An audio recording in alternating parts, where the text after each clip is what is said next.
My name is Sarah, and today's book review is on The Girl Who Kept Winter by Zhao. Non-spoilers, I give this book a 4 out of 5 stars. Our main characters, we have Dong-tu, a young woman from a dojo who must marry a man, an arranged marriage, and she doesn't want to, but she will. And while on a escort mission, she comes across a mysterious person notoriously known as Obsidian, whose body himself, if you touch, you die from poison. Well, when their two paths, intertwine, let's see, adventure happens, mysteries ensue, love blossoms, and drama occurs, people. And we are left with the question, Dong-tu, a normal girl from a normal world, but Obsidian, who comes from the whispered world, almost like the darker version of Cultivator. So what will happen? Yes, people, the best way I can say that is if you like The Untamed or anything in that general audience, this is right up your alley, people. Because we have, again, Obsidian, who is from a group that's called a cult, but it feels like a sect. And when he meets Dong-tu, he kind of accidentally draws her into his world, so we get more of what this whispered world is. We have characters with special abilities, people who train to get these abilities or were just naturally born with them. And we're kind of seeing it through the eyes of Dong-tu because she is, again, a normal girl from a dojo. And because she is kind of about this world, we are learning with her as well as getting, idea of who these characters are, which I really, really enjoyed. Side characters, love them. Obsidian, precious little baby that needs to be protected at all times. Dong-tu, she kind of came off as a regular girl, like, oh, I like him, but he might like these other girls that are, a whole lot better looking than me. But she was kind of actually willing to put herself in dangerous way, as well as encouragement from certain characters to help Obsidian. And she also felt this need to, whenever she knew someone did something for her, she wanted to show her gratitude and everything. So I enjoyed that. And this world, I feel like book one, because this is a duology, I feel like book one's purpose was to introduce us to not only a little bit of Dong-tu's world, but mostly introduce us big time for Obsidian's world, the whispered world. Again, I feel like it's the cultivated world, but a little bit darker because the group that he comes from, the cult, is really bad. It has this big reputation, and it's like, I have a feeling this is just prepping us up for book two, because how this ends, I was like, pack the bags, get the snacks, we're hitting the road, and we are getting further into the whispered world, people. So, as you can see, I really enjoyed this. The characters I enjoyed. The side characters I could easily banter with, have fun with, or just tease, especially a certain character. And it's like, how it ended, I know that Dong-tu has a game plan, but because we're just normal people and she did learn some martial arts on the way, is it going to be enough to go up against the leaders of Obsidian's group, people? Because the people that are in charge of his cults, I'm like, do we really want to mess with them? And if we do, are we strong enough? So, book one ended with me hyped for what's to come. I got a good idea what the world is like now. I have an idea of who our characters are and their abilities, as well as their weaknesses that we might need to touch up on. And Dong-tu, baby girl, let's hit the road because we have to go help Obsidian, and let's see how this turns out in book two. So, yeah. And that's as far as I can get into non-spoilers. The Girl Who Kept Winter by Zhao. 4 out of 5 stars. Bye, non-spoilers! Shoo. Spoilers. So when I mean that, no, Dong-tu has an arranged marriage, she does, and we think, okay, cool, this is where Obsidian comes, maybe he's asking for payment or something, and they're like, can't pay, so he's like, I'll take the girl instead. No, chapter 1 opens up with Dong-tu arriving after doing the escort business because her father's dojo was hired to take an item out, and they were really cutting it close to the date of the marriage, and then she and her group showed up and they were about to do it, and then she dies. And I'm like, interesting. Yeah, she dies on her wedding. Obsidian shows and leaves, and it's like, what happened? So we must rewind the tape and see what happened like 5 days ago. Dong-tu, during the escort business, she and her group leave after completing, and they get attacked by a small band of misfits, members of the monstrous 18. Dong-tu is defeated. She's not that really good at martial arts yet. And that's where we meet Leatherback, Anole, and Switch, members of the monstrous 18. They are amazing. Leatherback, I am sorry you did not get as much respect as you deserved, man. But the other two, Anole and Switch, they like to cause a lot of trouble. And one of them is because Switch, she needs a new face. Because the one that she's wearing is starting to get old and wrinkly. And she looks at Dong, she's like, I think I can use your face because she can switch faces. And Dong Tu is like, how about you take my, identity and everything? You can be very wealthy and stuff. And Switch is like, I just need your face. That's all, sweetie.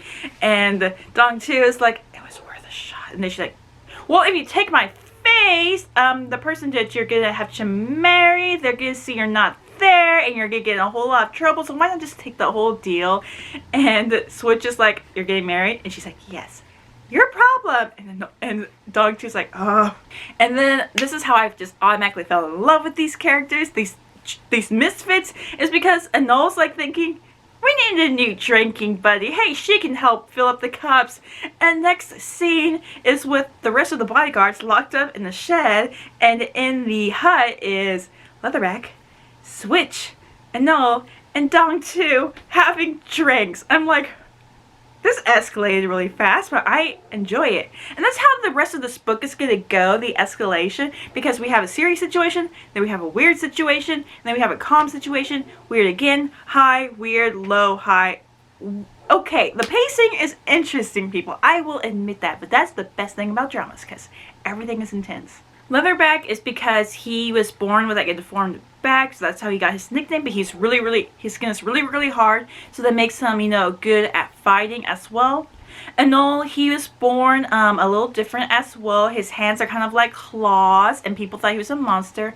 As well as Switch, the reason why she was able to gain this ability, this technique to learn how to swap faces, because she was kind of born without faces, and she wanted the most prettiest faces because it helped her get around in life. So that's how they met Dong Tu. And they're just talking about this, having nice little drinks. Even Dong Tu is getting a little, yeah. And then the door opens, and a man in black wearing a mask walks in, and Dong Tu is like, who are you? And while Leatherback, Anole, and Switch are like, girl, don't get too close to him. And he's like, why is there a girl in the room, and why are there guys locked up in the shed? And here's Switch trying to explain things like, I need a new face, don't you dare hurt her. And this guy in the black, he's just like, whatever. And Dong Tu is like, why are you hiding your face? So she swipes his mask, and the three in the corner are like, oh. And the guy in black is like, huh? And Dong Tu's like, oh, you're kind of good looking. And they both reach for the mask. And Dong Tu's lips accidentally brush his cheek as they both go. They angle at the right angle, and she's like, ah. And then she collapses and is dying. Because this person, his body's full of toxins from poisons, is obsidian. And while Dong Tu is lying on the ground, now dying, here's Switch and Anole. They kissed! And that's the running gag of this whole book. Now, Obsidian gives Dong Tu a pill, but he's like, this isn't a permanent solution. It's only to help push down the toxins that is now inside you, because he comes from the Poison Legion that specializes in poisons, meaning there's really not many antidotes to give out to supposed enemies or casualties, making Dong Tu one of the two, and so he can only just help her suppress it for now. And while he's bickering with the three, wondering, so how are we going to get rid of all these people that are occupying the shed, Dong Tu manages to sneak out. I'm like, okay, you're going to leave your men behind. Okay, cool. Maybe call up for backup. I don't know what your plan is, because she didn't really have a plan. She just ran out.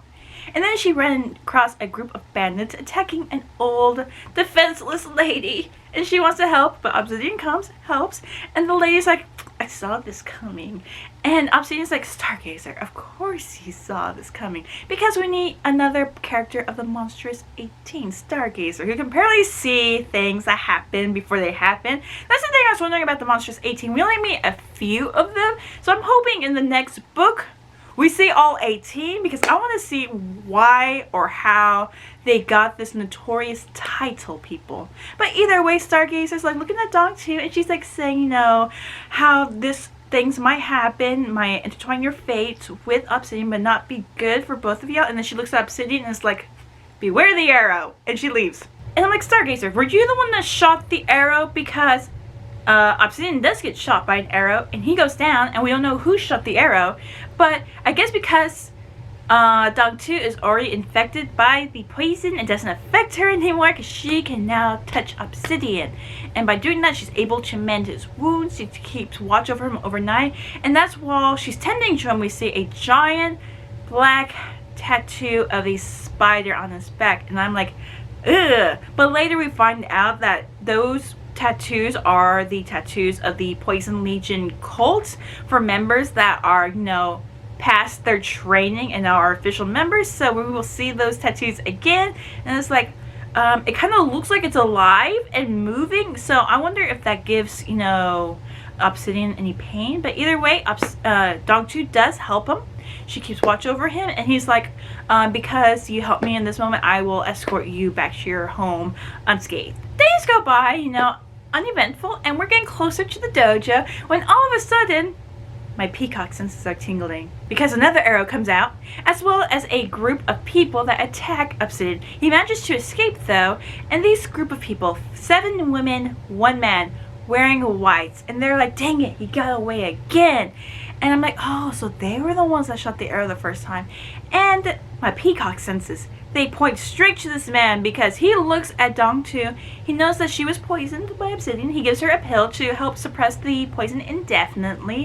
And he's like, Madame, I see you're in need of assistance. How may I help you? I'm like, peacock. Yes, we meet Bok-dong, who is traveling with these women looking for a certain something. We don't know yet, but he just happens to be after Obsidian because he is a bad guy and we need to destroy him. But they do leave eventually, and Obsidian's like, thank God. So he regroups with Dong-tu eventually. But also in the background, we found out what happened to those guards that were with Dong-tu, because the 3 put them to work as, you know, servants. But they realized they're not very cut out for service. And even Leatherback is like, let's kick them out already, because I'm already feeding enough people as is, because he was also feeding the guards. So they kicked them out. They start running off, and that's when they came across Dong-tu and Obsidian. He kind of like palmed her, she fell to the ground, and he leaves, and they're like, ma'am, are you okay? And she's like, we're fine, we gotta go. And that's how we return back to the mansion where the wedding happens, and Dong-tu dies, and so now we are holding a funeral. I'm thinking, plan maybe. That's why, you know, Obsidian palmed her in a way that made her like, oh, I'm like thinking, this is a plan, this is a plan. So now everyone's having a funeral for Dong-tu. We get a brief introduction to a childhood friend that we don't see again afterwards, Bao Tong, as well as a sister of Dong-tu, who becomes very integral in the story. Yes, I love her, Shantu. And people have already came to pay their respects. First, the fiance wanted to make sure she was really dead. And then Bok-dong, who's like, I just helped her. And they're like, who are you, young gentleman? And he goes to tell his tale later on. And then at night, when it's just Bao Tong and Shantu, Obsidian shows up. They're like, oh, what is this pressure? Because he's like kind of keeping them in place with like internal fear or whatever. And he goes to Dong-tu, he pulls her out of the casket, and he pulls out a needle that was in her chest where he palmed her. And he starts kissing her to transfer energy to her to help take care of the toxins that are in her, making her death-like state. Yeah, that was the plan, people, to help her, to give thanks to her for helping with the wound on him from the arrow and everything. Obsidian came up with a plan to help Dong-tu fake her death, and they had to be very careful and exact how they did it. So right now he's in the process of reviving her when Peacock shows up. Yes, Bok-dong and his group, and they're getting ready to attack. He's like, wait, not yet, let's wait until he finishes this transfer. And the moment Dong-tu wakes up, I'm guessing this was the arrow Stargazer was talking about because an arrow hits Obsidian and Dongtu wakes up to see blood pouring from his throat where the arrow wound is.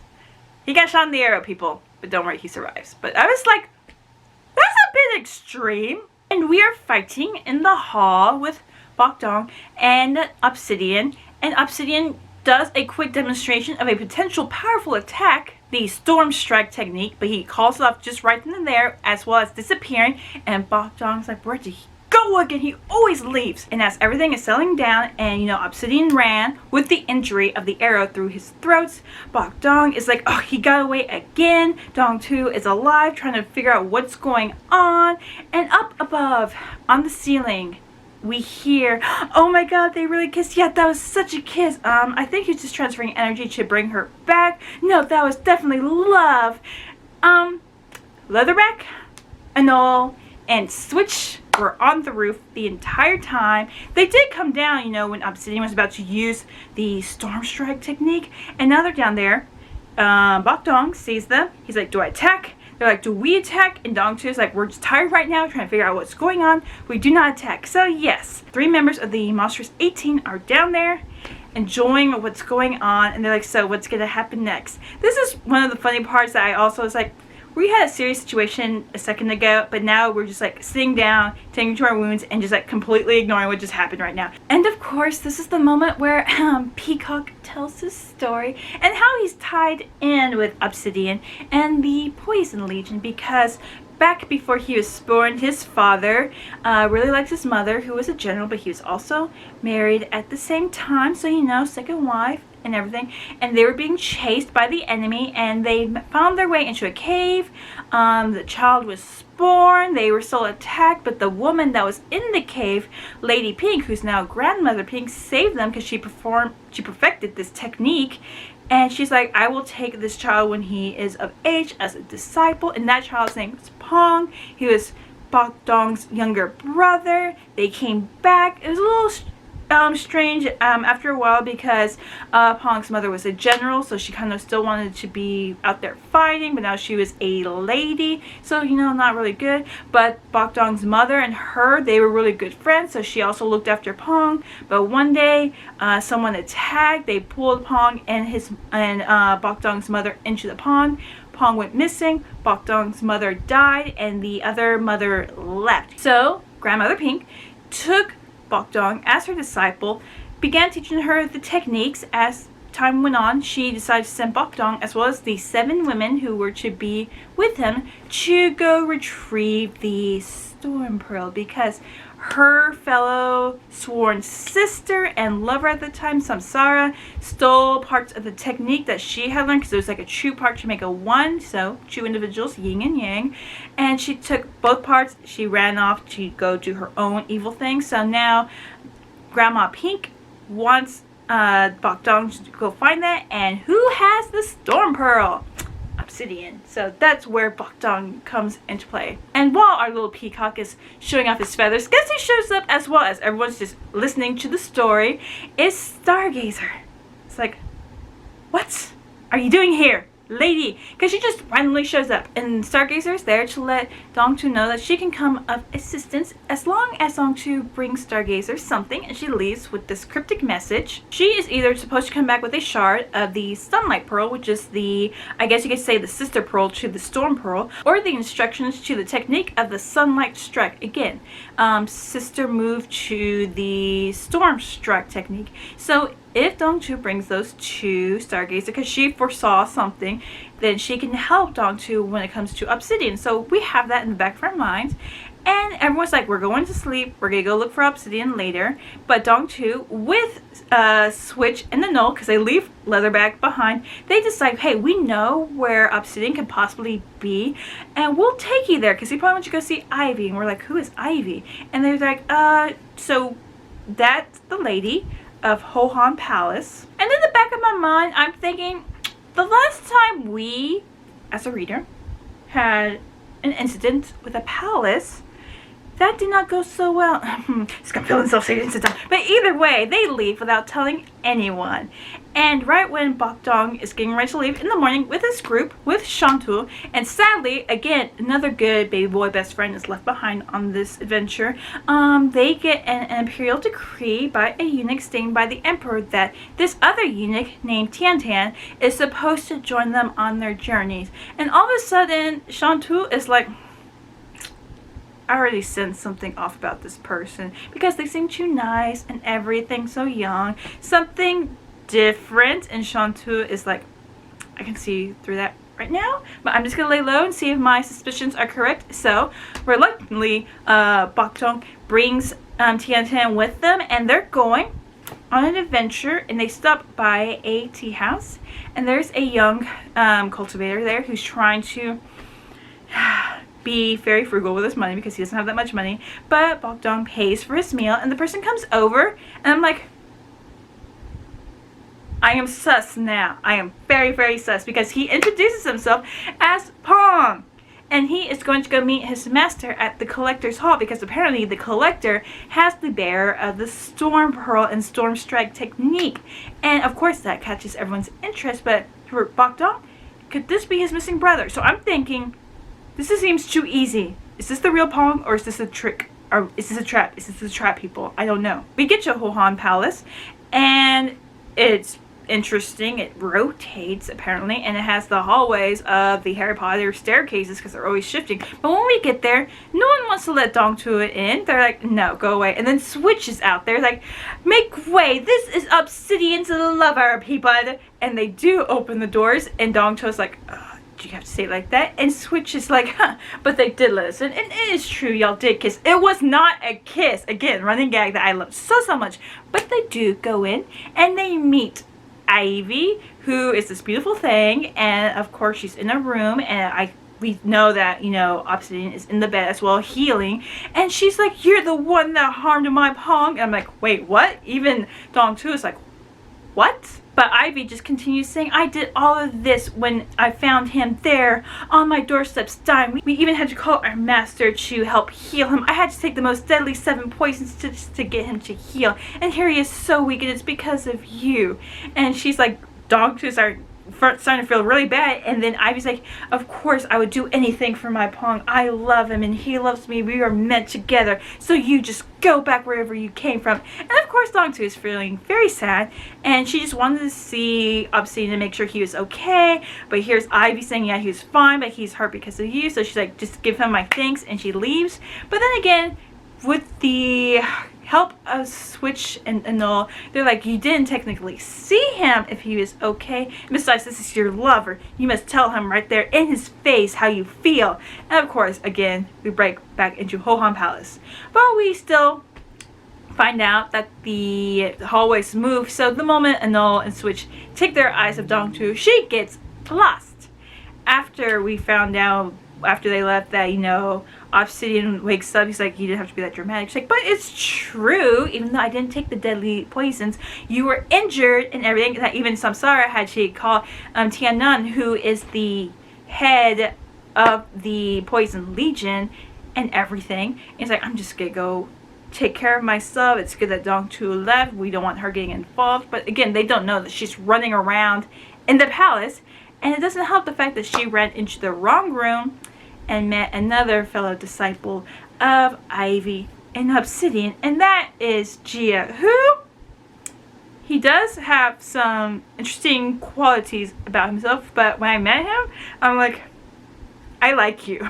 Yes, Jia is that character where he obviously does not like Obsidian, but he also has that sense of rivalry where he will defend Obsidian and he just wants to beat him. And he has that weird playboy thing going on, as well as that deadly kind of act, because he was raised in the Poison Legion with Ivy and Obsidian. So he also has that, you know, we cannot trust him, but he just has that fun, flirtatious character to him that's not like Bok-dong. So he's not a peacock, but he's fun. He's a little fox. He's a little fox, I will say that. So when he meets Dong-tu and he finds out he can touch her, he's like, oh, hug. I'm gonna mess with you now. And she's like, no. And he like throws petals at her, and like she's like dodging them. Eventually she gets like stuck to the wall, and Ivy's like, what's going on in here? My Pong is trying to sleep. Oh, you're still here?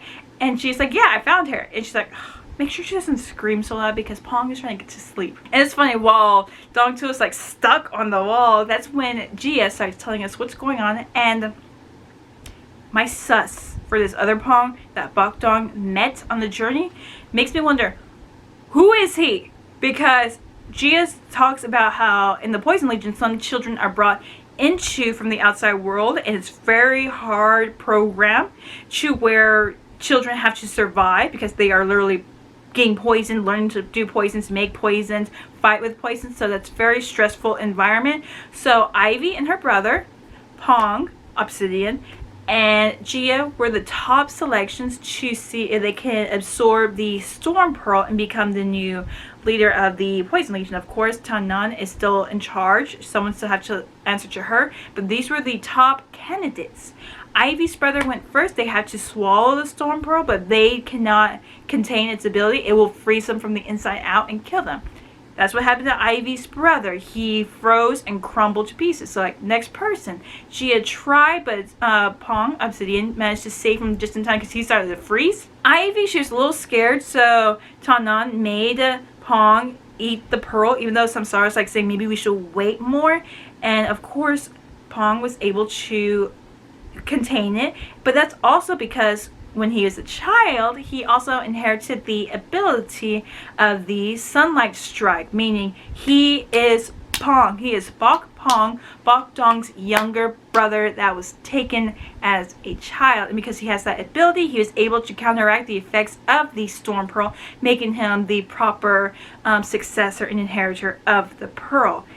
And yeah, that means Bok-dong's been fighting his brother for so many years and shooting him with arrows. And Dong-tu figures that out as well, so awkward. More awkward though that Gia wants to have more fun by, you know, torture and everything with Dong-tu because he can touch her. But of course, Obsidian shows up. He has a little squabble with Gia, breaking his weapons. He's like, you know those are my favorite weapons. But Obsidian takes Dong-tu out, and it's like, okay, we're done with that mess. Because Obsidian is with Dong-tu, she has a protection. No one's gonna hurt her. And Anol and Switch are running around somewhere in the palace.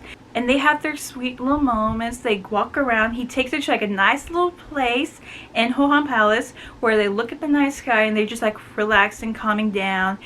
Dong-tu's seeing that, you know, Obsidian is healing from his wounds, and she feels very sorry because the deal was that, you know, paying off debts. She helped him with his arrow wound. He helped her get out of the marriage arrangement. You know, they were supposed to be cool and everything, but now he got hurt again by protecting her, and she just wants to make sure he's okay. And they're just talking. They're having a very lovely, calm night moment. With Switch and Anol getting eaten by mosquitoes, watching everything happen, they're like having the best time of their life after they left Leatherback behind. So night becomes day. They're all snuggled up outside, just, you know, enjoying the morning.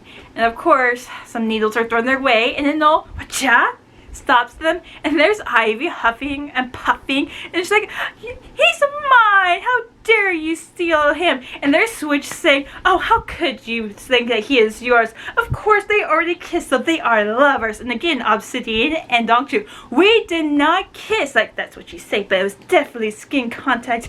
And Ivy's like getting so jealous and everything, and she's like huffing and puffing, stomping her feet. And then Obsidian's like, this is too early in the morning. So he picks her up, carries her through the palace with Anol, Switch, and Dong-tu following. Gia wakes up and he's like watching everything that's happening, especially when Obsidian throws her in the room and locks Ivy in, and he's like having the best time of like, oh, this is amazing. Here's Obsidian with his lover, and then Ivy throws a vase through the wall, hits him. It's like, no, it's not. I am Obsidian's lover. And he's like, you didn't have to hit me with that. And guess who comes up with the bright idea to make a duel? Anol. And he is like, okay, so both girls like Obsidian. So if Ivy wins, she has to take Obsidian as, you know, husband in marriage. But if Dong-tu wins, she takes him as husband in marriage. And they're both like, no. Even Gia's like, no, because apparently he likes Ivy. And here's Gia through the hole in the wall. It's like, yes, I agree. And they're all three like, no. And she's like, Tiana. And Obsidian's like, fine, we will do this. This was precious. I mean, yes, Gia and Ivy can kill Dongto if they want to, and me, but this was such a precious moment that I just wanted, like, y'all are adorable. Y'all are so cute. How dare you try to be deadly? But yes, we have 3 days to teach Dongto techniques to fight Ivy. I thought that Dongto might have learned some techniques because, first of all, she was sent with the transport to give this item at the very beginning of the story, and she was raised in the dojo. So I'm guessing she wasn't taught much, but she was given the basics with Gia, Obsidian, and Noel, and Switch teaching her. So she didn't master these techniques in 3 days. She was taught some, but I thought she might have already known some moves going into this. So I was like, okay, training montage. She didn't perfect the moves, but she knows enough to hold her ground, which is enough because Ivy kind of toys with her a little bit when they start the fight 3 days, and Dongchu on the 3rd round manages to hold herself because she was able to finally suss out Ivy's techniques, and she gets something to use as a whip. It's like, oh, okay, maybe she did learn something. Maybe she knows how to use something as a whip. And here she is about to run her first round on the 3rd round when Obsidian gets a message, and it's a mission that he, Ivy, and Gia have to do. He tells Switch and Anole to take Dongtu back to her dojo, which they don't do, they follow, because we are going to the collector's hall. And who is at the collector's hall but Bokdong and the group? So our paths are starting to intertwine once again. While Bokdong's group is there to look for the supposed bearer of the Storm Pearl, which we know it's not true, Pong's also there to meet his master. And we try to get confirmation through the master if this Pong is really Bokdong's brother. So we already know that Obsidian is the real Pong. So we're trying to get info. And the reason why the master is there is because when he was traveling many years ago, when Pong was like a little child, he was taken in by these restaurant owners, and they let him stay, have some food and everything. And that night they were killed by this man by the name Yulong, who was the sea dragon, and he had little baby Pong with him. The master managed to fight him off just a little bit, and the boy got away and Yulong left. And the only thing the child remembered was the name Pong. And this man, Yulong, had the tattoo markings of the person that stole the Pong when he was a child. So it's like, okay, connection maybe, but either way, this isn't the real Pong, but Bokdong thinks this is the Pong. And we know that Yulong is one of the exhibits that are being presented by the collector. So we're probably going to get a revenge thing. But again, we know who the real Pong is. So same person with the name Pong, but it makes me suspicious.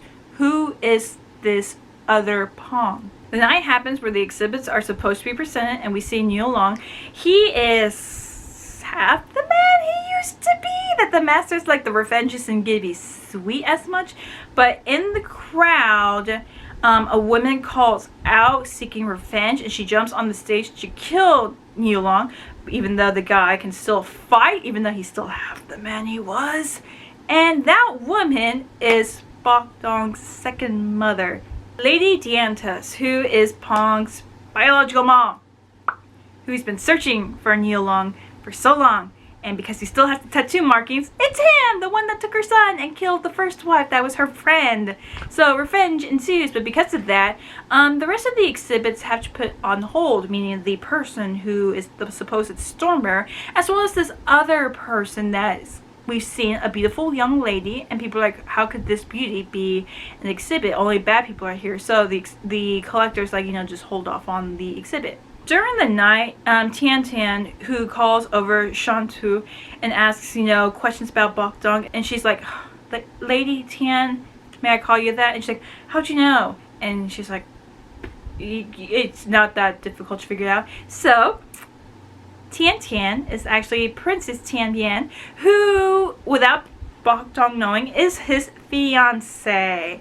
And if they go back to the Bok estate, they're gonna get married. So yay, she just wants to check out what her husband's like. And Shantu is like, okay. And she's trying to get information, like, what kind of man Bokdong is. But at night, they hear someone going around, and they hide, and they see it's the collector and one of his men talking, and they're gonna go check on Yulong as well as the other exhibits to make sure everything goes smoothly as planned. And guess who shows up in the darkness? Lady Dianthus, who still wants to get her revenge. So I don't know why, but the girls decide it's a good idea to follow Lady Dianthus, and she doesn't object to it. So here they go underneath a hidden place, caged area, and they get attacked, and they're captured with Neil Long down there in the cage as well. They're in separate cages, of course, and they're just left there to be forgotten. They were attacked by this man called the Fire Beast. And the Fire Beast, oh my lord, he is a menace. So the next night happens, and everyone thinks, maybe Shantu and Tian Tian will show up just to, see what's going on.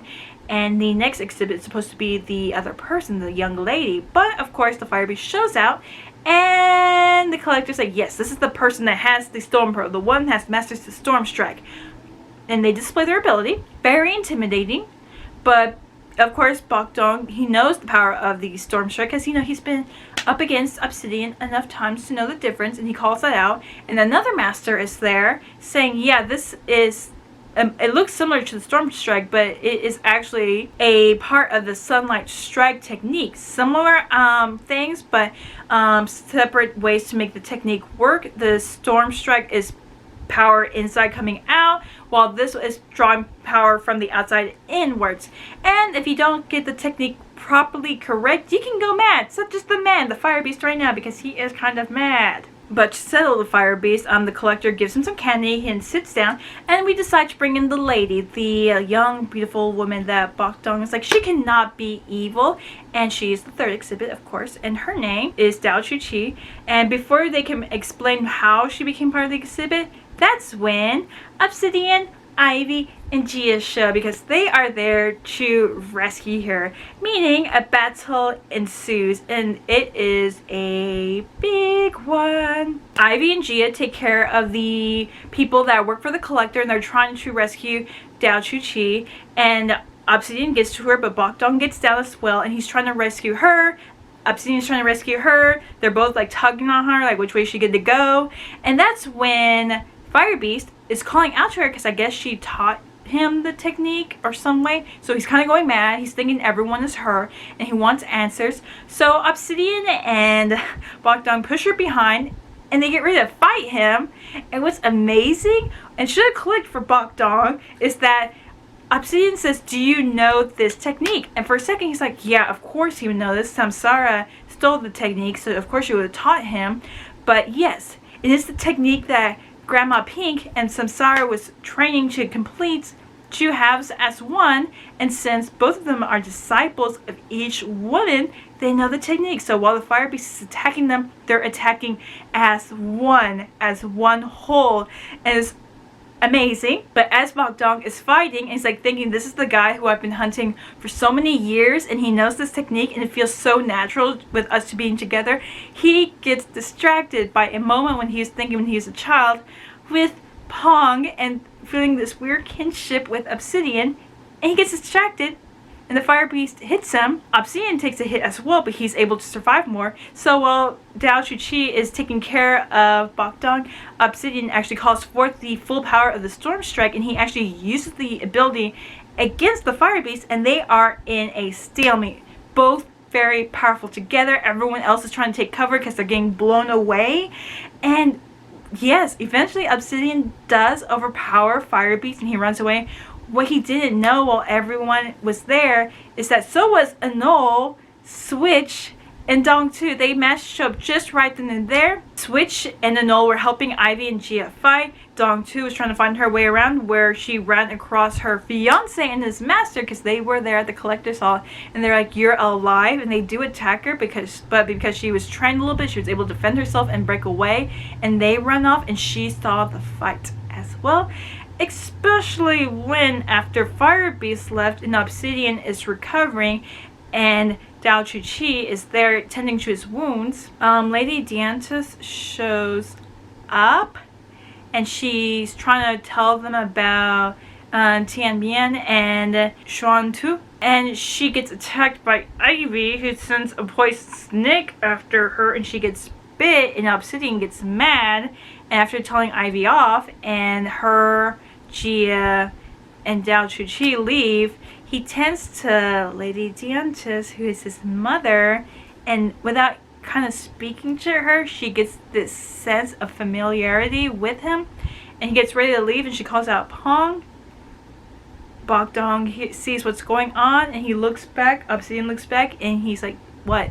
And they're like, you're really Pong? He's like, my name is Pong, but I'm a different Pong. And when he leaves, of course, Switch and all and Dong2 saw that, and they know that he had to lie to his mother, and it feels like they don't fully believe it, but right now they're just accepting it. And after everything, settles down and everything, and Dong2 goes to comfort Obsidian, he talks about when he was growing up as a child in the Poison Legion, and how he always wanted to get revenge on Long, who they're also there to rescue, because him and Dao Chuchi are important members of the Poison Legion, as well as the Valley of Life and Death. And he talked about when he was a child, he really wanted to get his revenge on Long, and that day came when, because he was also in charge of the training process, Obsidian stood his ground. He wanted to fight Long, who was like, I'll make an example out of you, and he really was beating up Obsidian.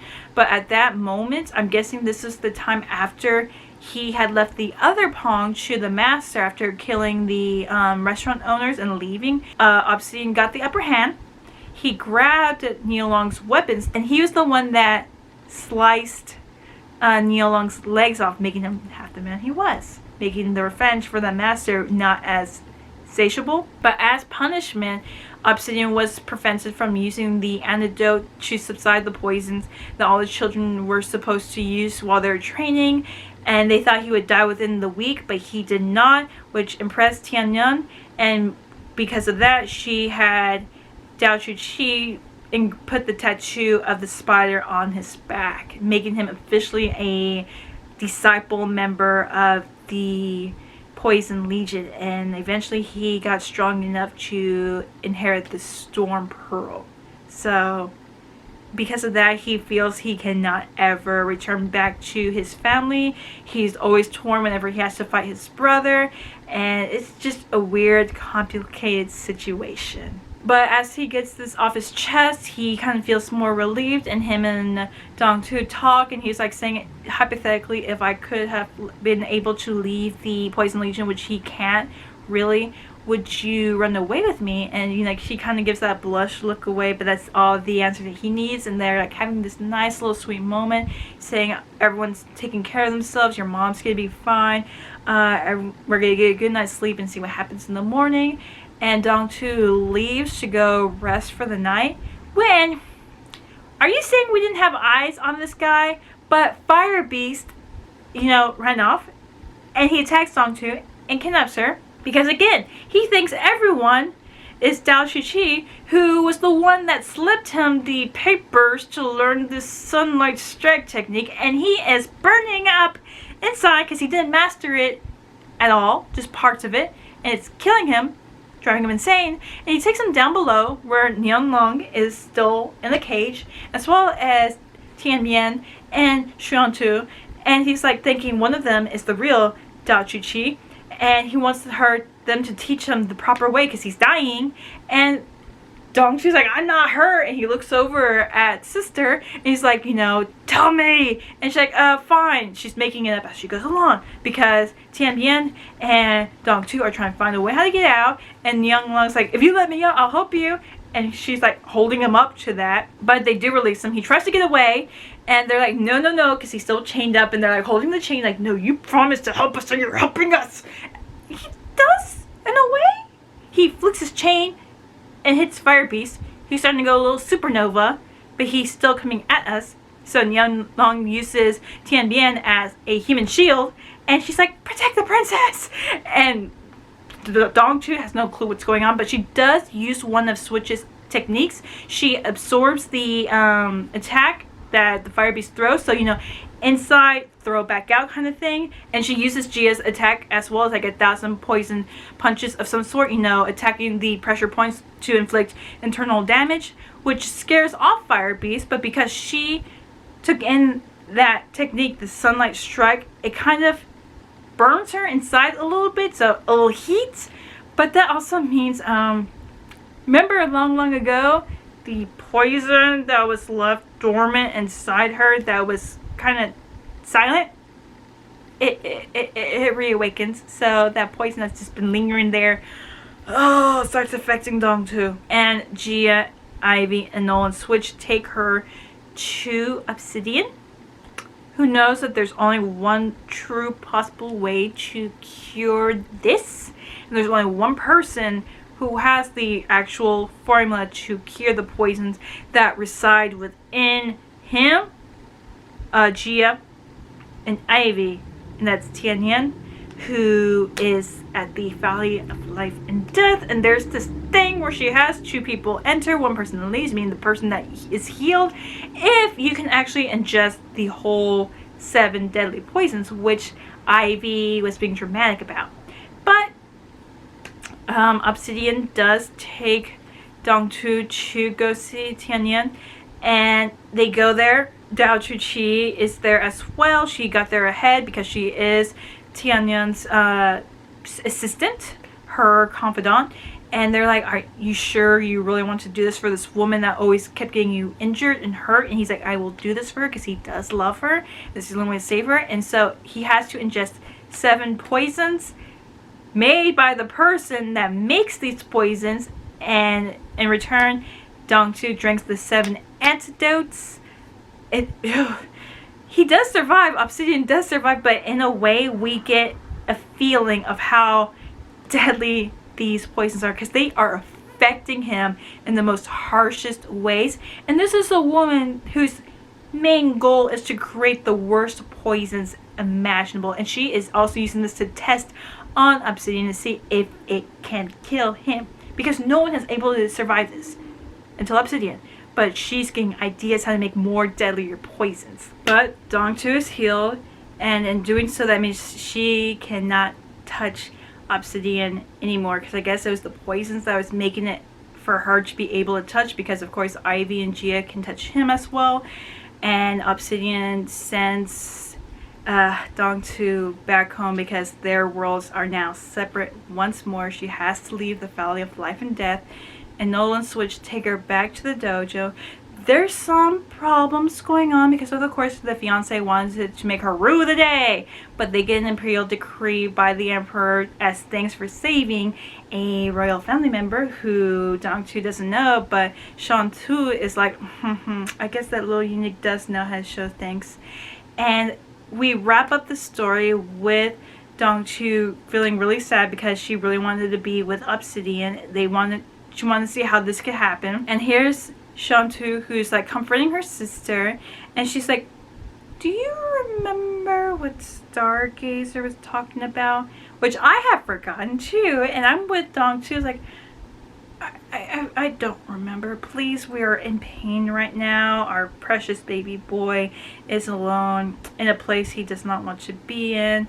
And she's like, well, we didn't find a shard of the sunlight pearl, but she kind of shuffles these little papers that she had kept when the fire beast had shoved them into her face for her, who he thought was Dao Chu-Chi. And she's like, but these papers do say something right here. And Dong-tu looks at them and it says sunlight strike technique. And that was one of the two that Stargazer asked for in return to helping her find a way to be with Obsidian. So you know what that means, right? Stargazer, hold up to your promise, because we are going back to the Valley of Life and Death and finding a way to get Obsidian out, because we found out if we take the 7 antidotes for the 7 poisons, you can nullify and get rid of the poisons that are in their bodies, meaning we have a possible antidote to free Obsidian, and if we do, we can get him out.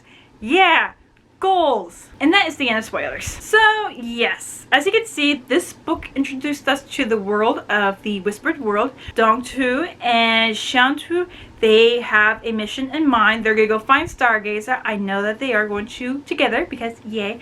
And Nolan Switch, I know they're gonna be around trying to, you know, get more gossip out. Obsidian feels like he's delved further into the Poison Legion, so I know that Tianyan and Samsara are going to take advantage of this and probably, you know, draw him further in because he is the king of the Poison Legion, so they're probably going to make him more colder. I think we might see Grandma Pink in the next book because she has her qualms with Samsara, and if Bokdong does accept the fact that, you know, Obsidian is Pong, he has the Storm Pearl, he might not want to hurt him anymore, and that might also cause conflict with Grandma Pink. And one of the things that was like left up in the air is like, who is this other Pong? Because I don't believe that he is a good, innocent person. I am very sus about this person because he just showed up out of nowhere with the name Pong, with a mysterious past that we don't know, not even his master. So I'm like, I don't know. All I can say is I can book you. It's gonna go down. We are gonna get Stargazer to help us find a way how to rescue Pong. We might have to fight Samsara and Tianyan and the Poison Legion. I don't know what's gonna go on with Grandma Pink. Who is this real Pong going on? And it's like, yeah, I had fun. I had this great adventure. I love the characters. I like the stories. It had that weird high, low, middle pause thing going on. But either way, I like the characters.